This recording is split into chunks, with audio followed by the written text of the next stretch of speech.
Assalamualaikum warahmatullahi wabarakatuh. Selamat siang sahabat desa. Kita akan mencoba mereaksi kegiatan workshop pengelolaan dan penggunaan dana desa sesuai dengan PMK 190 tahun 2021. Telah hadir bersama saya Bapak Tamara Zamroni dengan Tamara Blessingki ya, Tamara Zamroni.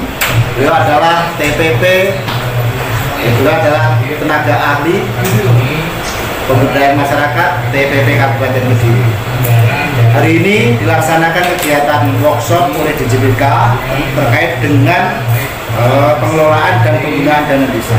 Hal yang menarik sebenarnya perlu kita cermati bersama bahwa sesuai dengan kebijakan nasional Perpres nomor 59 tahun 2017 tentang Sustainable Development Goals, yaitu tentang SDGs. Kemudian tentang kebijakan RPJMN 2024,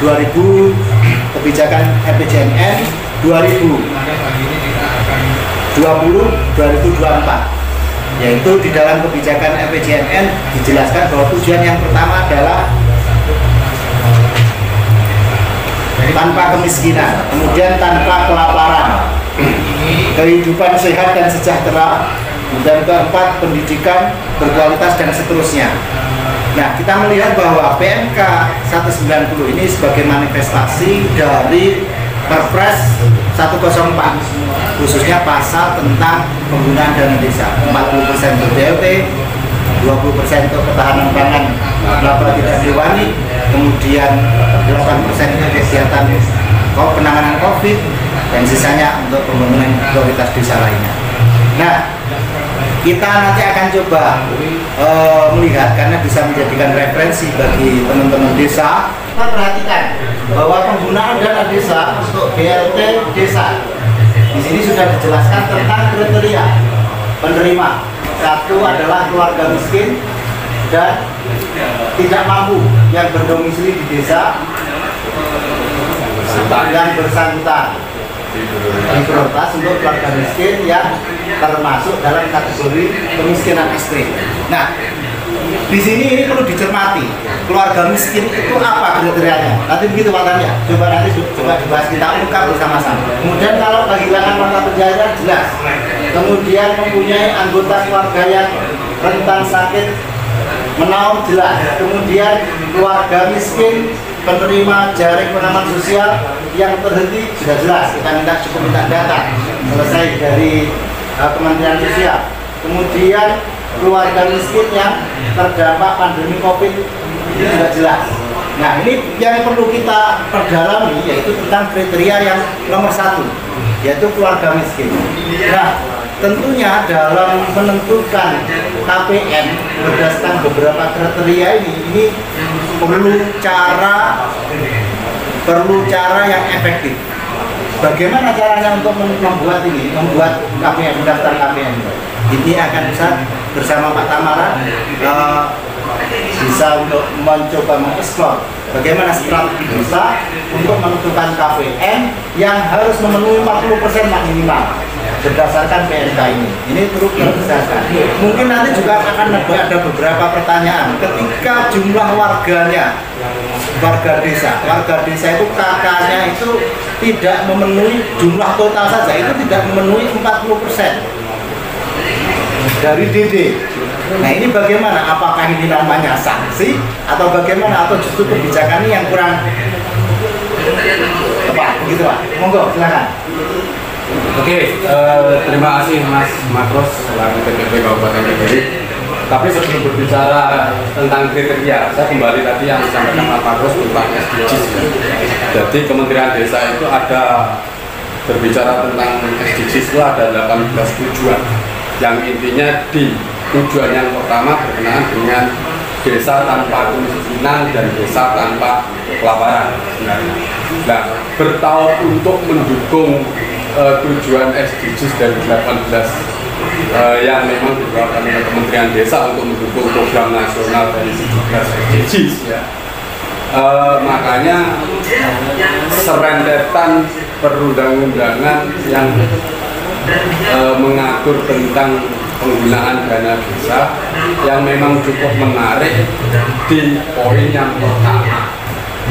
Kalau kita berbicara SDGs sebenarnya pada dasarnya desa itu sudah punya data, ya, data SDGs tentang keluarga miskin. Ya. Di situ sudah ditata detail sebenarnya keluarga miskin yang seperti apa, yang memang dari hasil pendataan yang kemarin.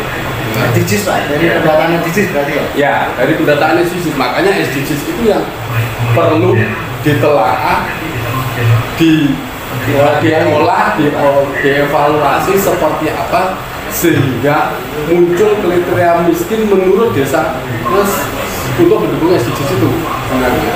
Makanya di poin A berkenaan dengan keluarga miskin tidak mampu yang domisili di desa yang bersangkutan itu diprioritaskan keluarga miskin termasuk kategori kemiskinan ekstrim, sehingga cukup sebenarnya sebelum musyawarah itu desa itu melakukan evaluasi dari data SDGs itu, mengumpulkan dari kriteria itu apakah memang desa kita ada warga yang masuk kategori miskin menurut data SDGs.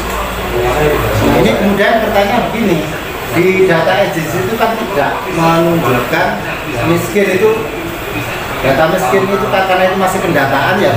Jadi bagaimana untuk menentukan bahwa kriteria ini adalah miskin dan seterusnya ini bagaimana? Ataukah misalkan dari data ranking saja, taruhlah ranking pendapatan, kemudian sesuaian dengan kondisi keluarga tersebut, di ranking begitu, kemudian dimasukkan di dalam musdes untuk diverifikasi, diputuskan siapa-siapa yang mendapat 40% atau bagaimana? Bisa, kalau dari SDGs angka kemiskinan dari poin yang pertama dihubungkan dengan yang kedua juga dihubungkan yang C, poin C ya. Jadi ini Pak, beberapa poin berikutnya ada di SDGs. Ada semua sebenarnya, ada semua ya. Poin A tentang kemiskinan di data SDGs itu, di SDGs itu juga ada data tentang mata pencaharian, ada data tentang anggota keluarga yang sakit menaun, termasuk keluarga miskin yang mestinya tidak berkenaan dengan sumber dana pengaman sosial ya. Sebenarnya kita juga punya, termasuk data miskin yang memang dampak COVID yang tidak menerima bantuan. Itu ada pertanyaan di dalam data SDGs desa. Jadi kan begini Pak Tan, kalau dulu 2021 untuk penentuan KPM itu kan dilakukan pendataan.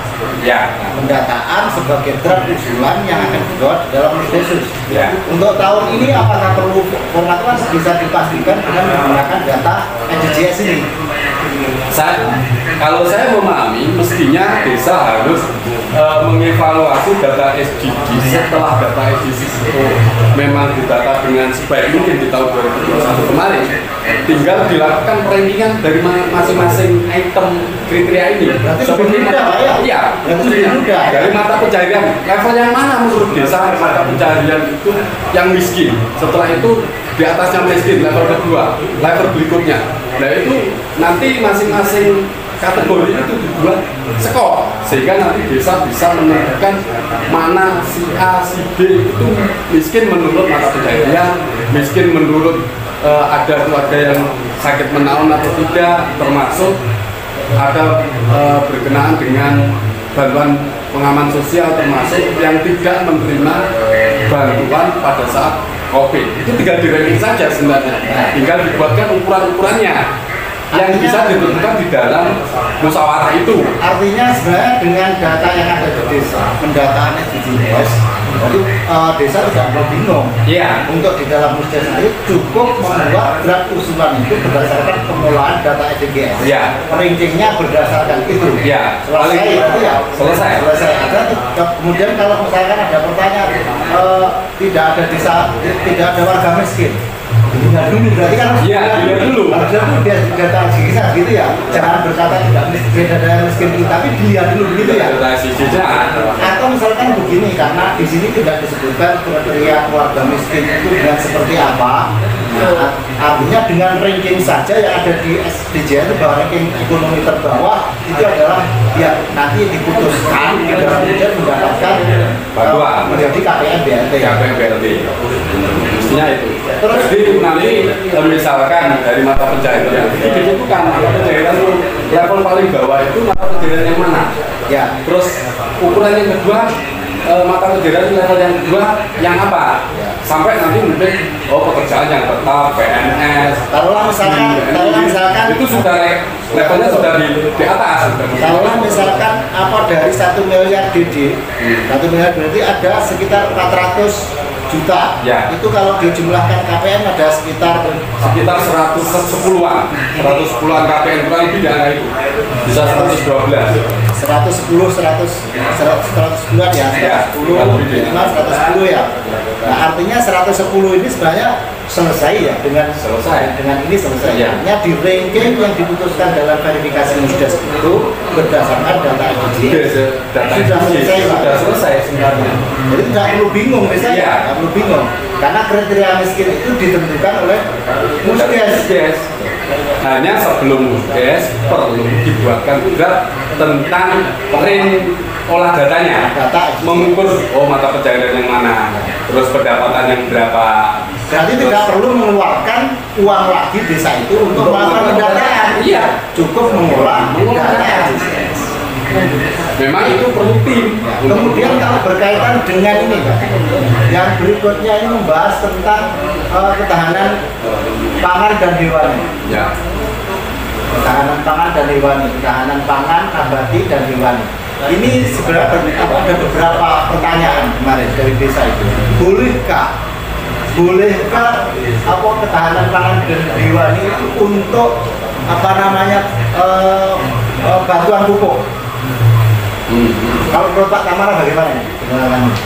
Sebenarnya ketahanan pangan nabati dan hewani ini sebenarnya kan mencukupi atau ketersediaan bahan pangan selain nasi. Sebenarnya kalau saya memahami seperti itu, selain nasi yang ada di masyarakat ya. Dan termasuk meningkatkan produksi dari hasil pertanian itu sendiri yang mendukung itu. Makanya kegiatan ketahanan pangan salah satunya misalkan di sawah itu pengairannya nggak lancar, bagaimana caranya airnya lancar? Apakah harus ada perbaikan saluran drainasenya, saluran irigasi atau mungkin daerah tertentu yang irigasinya nggak ada sumber mata air yang sampai ke sawah itu ya dilakukan pengukuran sumber untuk menyediakan lahan lagi sehingga tidak ada lahan kosong dalam range 1 tahun MT masa tanam. Mestinya gitu. Jadi semua nggak ada tanah bro istilahnya kalau orang Jawa.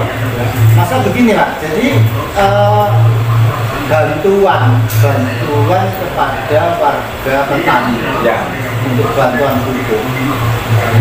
pupuk kepada warga dengan menggunakan kategori 20%. Ya. Ini sebenarnya ada pasar ya, di Sabtu ada pasar bahwa BLT bagi warga petani itu bisa untuk membeli pupuk. Apakah ini kemudian seharusnya ruangnya bukan di 20%? Tapi di BLT. Nah, kalau memang petani ini kemudian miskin, dia layak mendapatkan untuk membeli pupuk, seharusnya dia tidak masuk di 20%, tapi masuk di BLT-nya.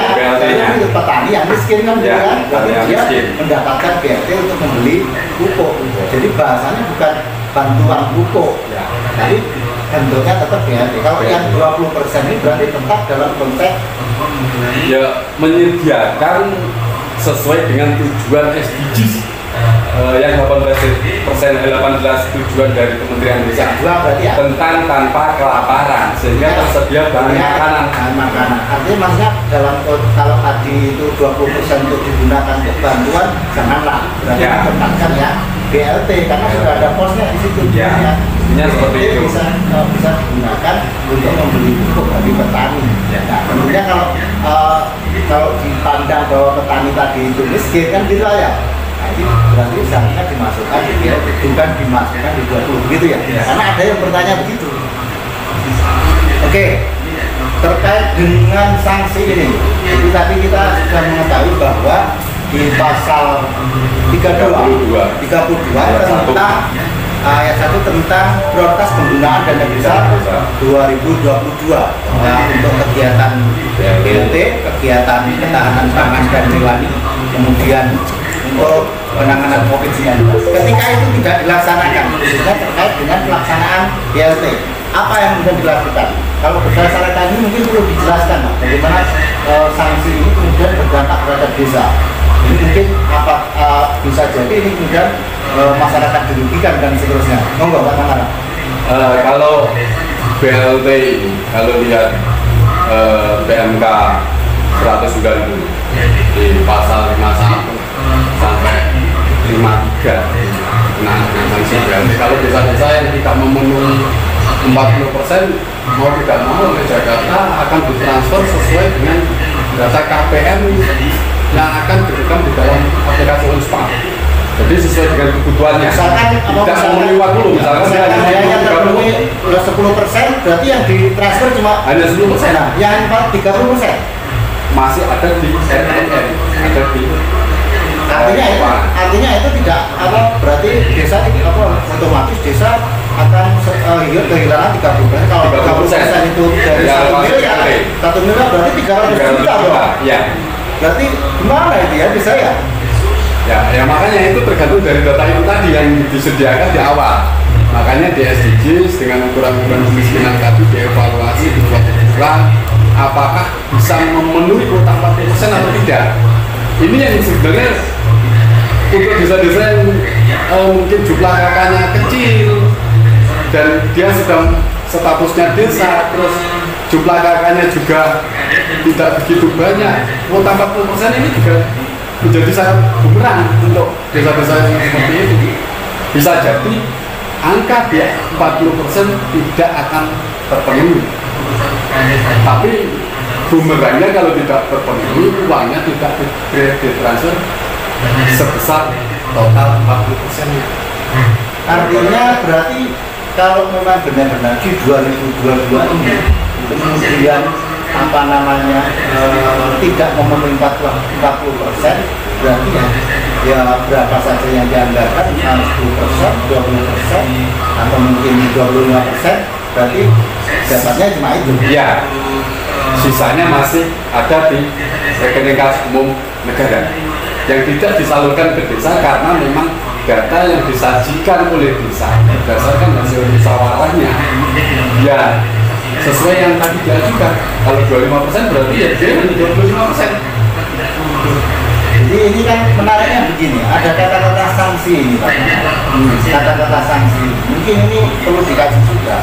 Misalkan dari satu desa sangat memungkinkan di Kediri itu ada desa di Kecamatan Kandangan itu ada desa mana juga? Lumbang ya? Desa Lumbang. Lumbang itu warganya itu tidak lebih dari jumlah kakaknya itu lebih dari 400. Nah ini kemudian kalau dari 40% saja, dari 40% saja ini kelihatan nanti akan agak ukuran kemiskinannya nanti gimana?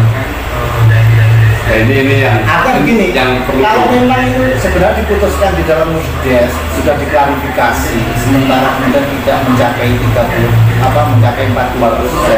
Nah kemudian ini sudah hanya diambil taruh misalkan 30%. Ini sudah sesuai dengan keputusan musyawarah desa. Terus verifikasi masyarakat juga oke, ya dengan dan seterusnya dengan data SDGs dan seterusnya. Kemudian hanya itu. Ini termasuk kategori sanksi ya? Ya. Berarti masa desa tidak bersalah disanksi?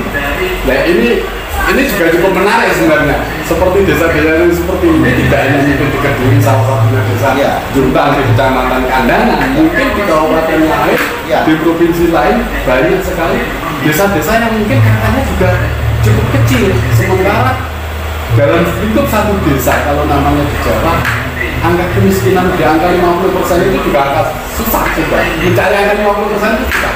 Mungkin hanya 20% dari jumlah kakak yang terdaftar di beberapa desa yang besar.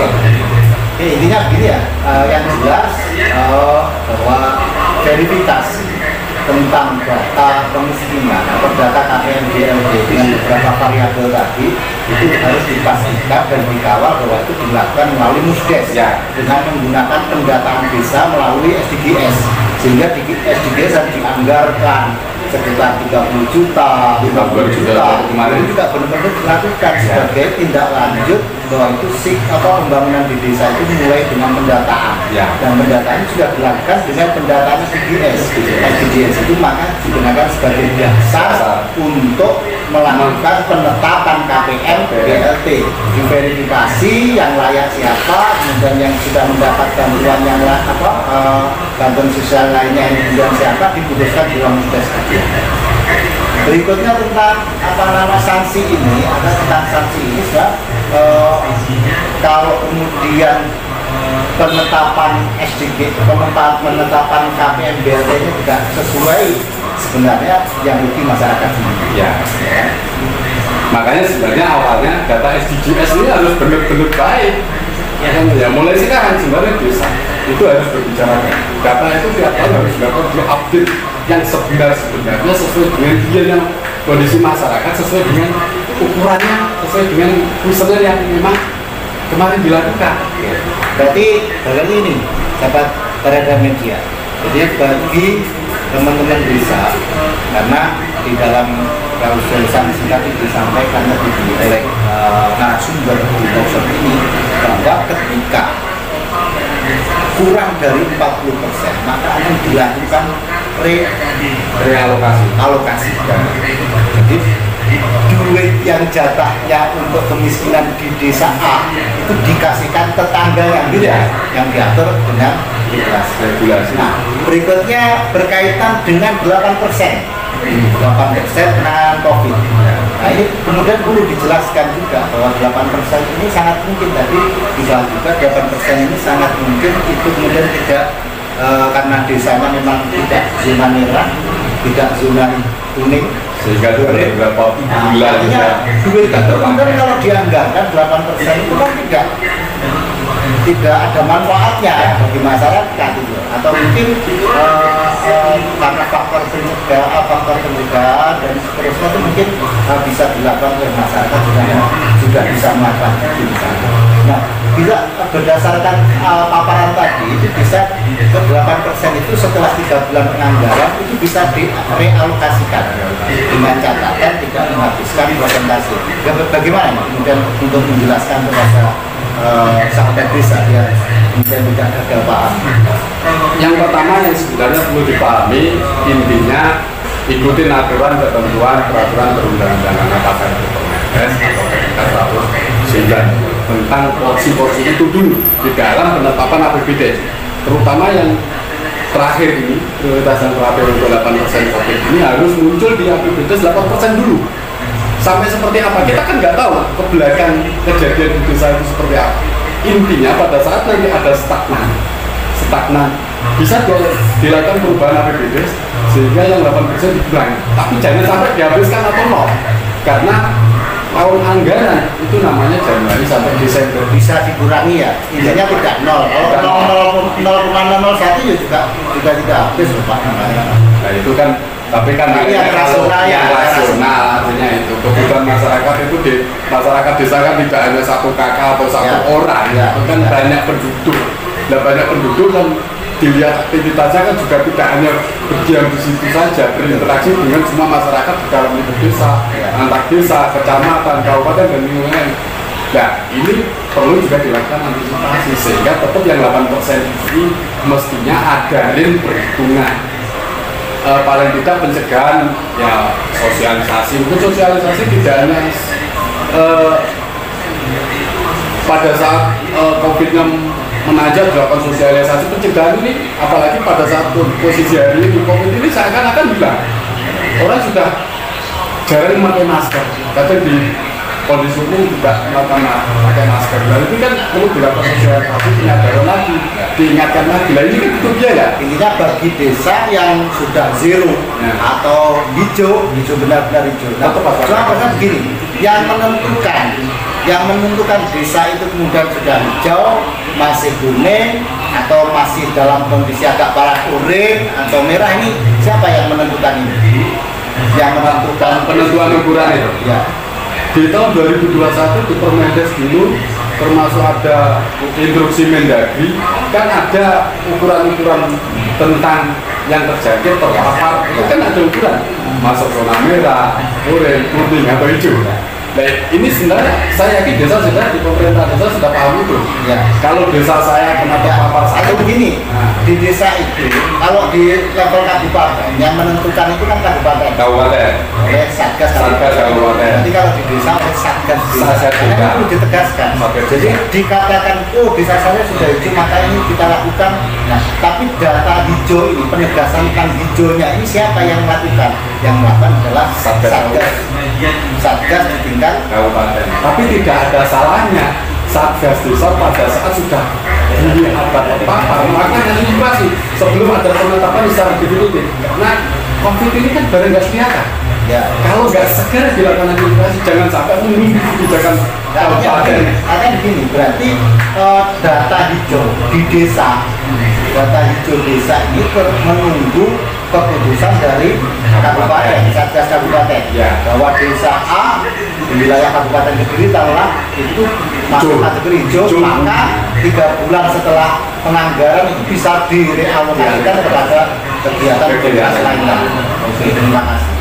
Sahabat desa, hal yang menarik silakan kita ikuti kembali. Ini mungkin biar tidak gagal paham beberapa tentang diskursus 190 yang mungkin ini dipandang ada beberapa kelompok ini kok tidak berpihak pada kemenangan desa dan seterusnya. Ternyata setelah kalau kita telah lebih mendalam, ini sudah sesuai dengan konsep kebijakan nasional tentang penanganan kemiskinan, tentang desa tanpa kelaparan, terus desa sehat dan sejahtera dan seterusnya. Ini sesuai dengan prioritas. Karena itu dasar-dasar semacam ini penting untuk kita kaji secara mendalam, terutama bahwa pemerintahan itu, pembangunan itu intinya adalah untuk mengentaskan kemiskinan dan intinya adalah untuk mensejahterakan masyarakat. Maka ketika ada prioritas tentang kemiskinan itu menjadi prioritas utama, ini adalah sesuatu yang wajar dan memang itu harus dilakukan.